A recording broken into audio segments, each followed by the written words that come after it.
Proposition 47 is so important, especially now, because for way too long we've been throwing money away and wasting law enforcement resources by sweeping people, particularly young people in our poor communities of color, into the criminal justice system for nonviolent, very low-level offenses like petty theft, simple drug possession, or forgery.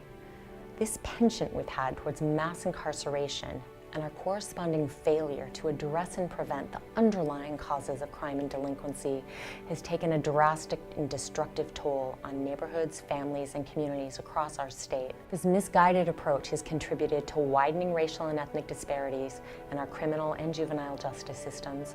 It's stunningly expensive, and it doesn't work. The Bureau of Justice Statistics notes that 1 in 15 African American men are incarcerated, and 1 in 3 African American men are expected to go to prison. The Department of Education notes that African American students are arrested more than any other racial group, and that 58% of African American youth are sent to adult prison. And there are corresponding statistics for our Latino population that are equally horrifying. We've got to change these trends. We're throwing away entire communities. According to the Center for Law and Justice, we have more African Americans and Latinos today under the control of the criminal justice system, whether they're in prison or jail, on probation or parole, than were enslaved in 1850.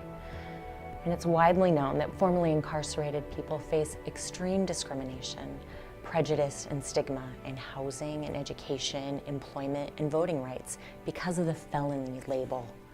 That label is inappropriately placed on so many people, particularly young people of color, for low-level, nonviolent offenses such as petty theft. I ended up working with a young man who ended up serving over a year for basically stealing a cell phone. No one was hurt. It was petty theft. The phone wasn't even damaged.